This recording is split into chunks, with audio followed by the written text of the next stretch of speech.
হে hello everyone, তোমরা সবাই কেমন আছো? আশা করি তোমরা সবাই খুব খুব খুব ভালো আছো। আমরাও খুব ভালো আছি। Again and again welcome back to our channel. তো আজকে রথ, তো শুভ রথযাত্রা সবাইকে। তো আজকে তোমাদের সাথে শেয়ার করবো একটা ব্লগ ভিডিও। আর অনেকদিন পরে কিন্তু আমরা কোনো ভিডিওর ইন্ট্রো দিচ্ছি, মানে আমরা সবসময় ভুলে যাই ভিডিওর ইন্ট্রো দিতে। তো আজকে তোমাদের সাথে সারাদিন কি কি করলাম না করলাম সবটাই শেয়ার করব। কটা রথ দেখেছি সবটাই তোমাদের সাথে শেয়ার করার চেষ্টা করব। আর শোনো একটা কথা, তোমরা যদি তোমার চ্যানেলে প্রথমবার হও আর কোথাও না কোথাও গিয়ে আমাদের ভিডিও ভালো লেগে থাকে তাহলে অবশ্যই ভিডিওগুলোকে লাইক করবে, কমেন্ট সেকশনে জানাবে যে তোমাদের কেমন ভিডিও চাই বা আমাদের ভিডিও তোমাদের পছন্দ হচ্ছে নাকি, সবকিছু জানাবে। আর সাবস্ক্রাইব করতে কিন্তু একদম ভুলবে না। সাবস্ক্রাইবের ছোট একটা বেল বাটন আছে, ওটাও হিট করে দেবো যাতে যখন আমরা নতুন কোনো ভিডিও আপলোড করি সবার প্রথমে তোমাদের কাছে নোটিফিকেশন চলে যায়, সবার প্রথমে তোমরা ভিডিওগুলো দেখতে পারো। তো চলো আজকে আর বেশি বকবক করবো, আজকে ভিডিওটা এখান থেকেই স্টার্ট করা যাক। সকাল থেকে কি করলাম তোমরা দেখো। আর ফ্যান অফ করে আমরা ইন্ট্রো দিচ্ছি, ঘেমে তো একদম বাজে অবস্থা। তো চলো বেশি বকবক করবো না, ভিডিওটা দেখতে। রাধে রাধে, সবাইকে রথযাত্রার অনেক অনেক অনেক শুভেচ্ছা।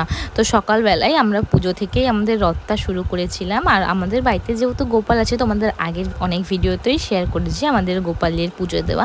তো মা কিন্তু আগের থেকেই বলে রেখেছিল গোপালকে একটু ভোগ নিবেদন করতে হবে। তাই গোপালকে ভোগ নিবেদন করব বলে আমি আর দিদি এখানে বসে পড়েছিলাম গোপালের ভোগ বানাতে।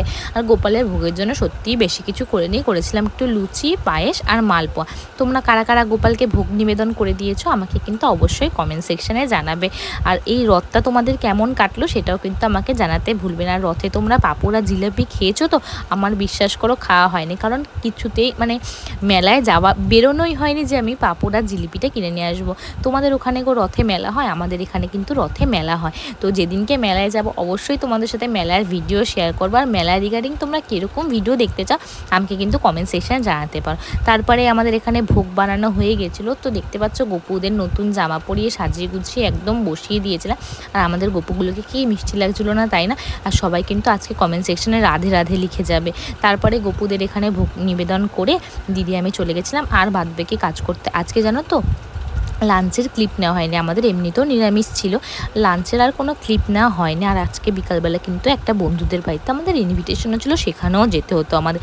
তারপরে দিদি আমি বসে বসে সবাইকে প্রসাদ দেওয়ার জন্য সব প্লেটগুলো রেডি করছিলাম। তারপরে এই করতে করতেই বিকেল হয়ে গেল। আর বিকেলবেলা রথ এসেছিলো, রথ টানবো না তা তো হয় না। এই রথ টানতে টানতে আমাদের কিন্তু অনেক ছোটোবেলার স্মৃতি মনে পড়ে যাচ্ছিলো। আমি আর আমার দিদি আর ভাই, কিছু ভাই ছিল আর কিছু বোন ছিল, একটা রথ ছিল জানো তো আমাদের। সেই রথটা নিয়ে আমরা বেরাতাম রথের দিনকে। আর সবাই তার মধ্যে চাল, টাকা পয়সা এইসব দিত।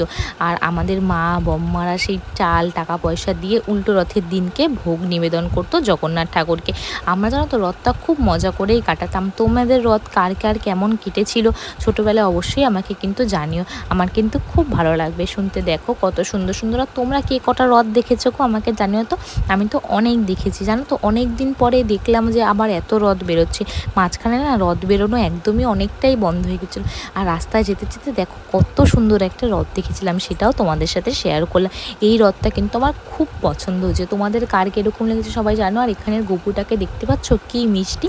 আর আমাদের এইখানে না একটা ঠাকুরের মন্দির পড়ে, এই মন্দিরটা কোনো দিনও যদি গেটটা খোলা থাকে অবশ্যই তোমাদের সাথে শেয়ার করবো। তারপরে চলে গেছিলাম বন্ধুটার বাড়িতে, আর এখানে খেয়ে নিলাম কোল্ড ড্রিঙ্কস আর ভেজিটেবল চপ। তারপর রাতে ডিনারটা করে বাড়ি চলে এসেছিলাম। আজকের মতন ভিডিওটা এইটুকুই, টাটা।